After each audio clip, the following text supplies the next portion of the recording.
Every so often, a new production company and distributor enters the marketplace with potential, and one that found quite a bit of success and even launched a few notable franchises was FilmDistrict. Founded in 2010, FilmDistrict was the brainchild of producers Graham King and Tim Headington, the owners of GK Films, who wanted to make the move to film distribution. To run FilmDistrict, they hired independent producer Bob Burney and Sony executive Peter Schlussel, who specialized in acquisitions. Despite their credentials, their plan for FilmDistrict was to release movies with commercial appeal rather than art house fare. The company would also operate separately from GK, and while they planned to distribute most of the movies themselves, they signed a deal with Sony to help release others on the slate.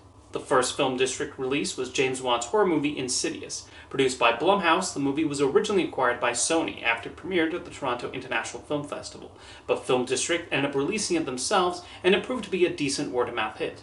The next film was the inspirational sports drama Soul Surfer, which was distributed by TriStar Pictures in partnership with Sony's religious label Affirm Films.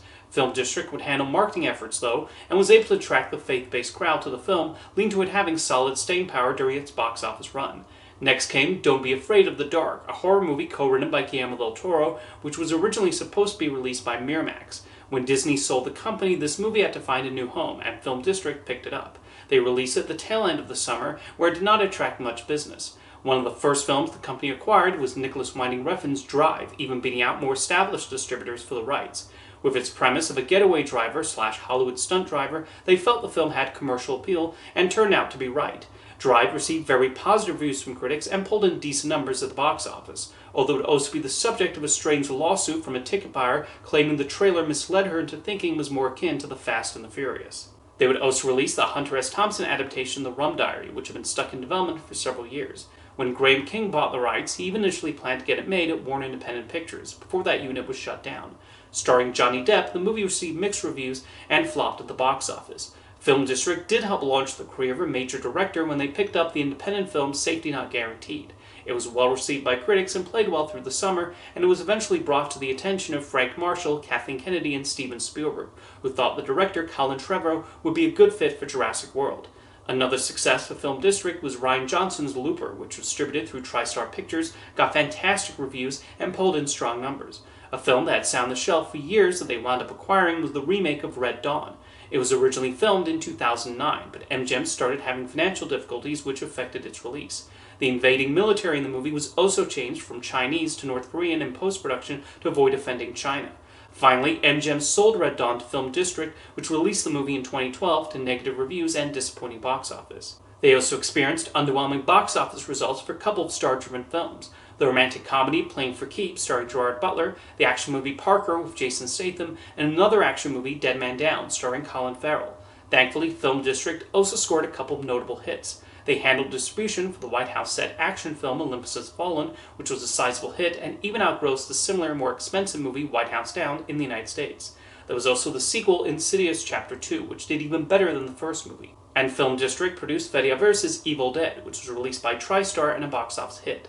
They did experience a flop with Spike Lee's version of Oldboy, which went through a difficult production as the film was taken away from Lee and re-edited without his approval. They probably did this to increase its commercial appeal, but only released the movie in a little under 600 screens, where it was ignored by audiences. While FilmDistrict had its share of films that did not do well, they had enough hits under their belt to keep them going, and yet the company ceased to exist in 2014.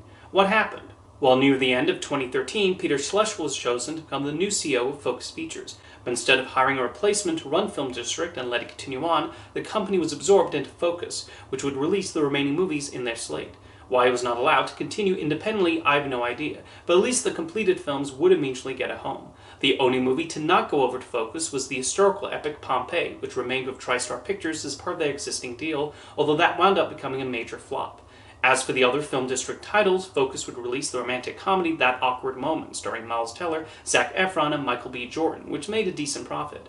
The science fiction action movie Selfless was also inherited by Focus, and would face constant delays on the schedule as other films were prioritized before eventually flopping in the summer of 2015. Focus got to release the sequels Insidious Chapter 3 and London Has Fallen under the briefly revived Gramercy Pictures label thanks to the absorption of FilmDistrict, and both continued the success of their predecessors. There was also the horror movie Where, which was filmed in 2012 but stayed on the shelf for a while, with Focus eventually releasing it on video on demand in September 2014. Interesting enough, in an alternate universe, Focus might have released Mike Flanagan's Oculus as well. Film District had originally picked up the distribution rights for that horror film, but they were already planning to give it a limited release, and the producers wanted a traditional wide release. So the rights were returned, the movie was picked up by Relativity Media, and it pulled in a solid gross. In 2020, the Film District Library was acquired by Content Partners, an investment company that specializes in entertainment acquisitions, having also bought Revolution Studios and a stake in the CSI franchise.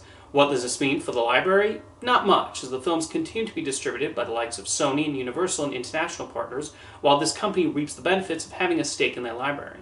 Honestly, it's a shame Film District was not able to continue operating independently, as it showed a lot of promise and did have a hand in starting a couple popular franchises and released a few well-regarded films during its lifetime. It's an example of how sometimes it's not a series of flops that leads to the end of a film distributor, but corporate decision-making too.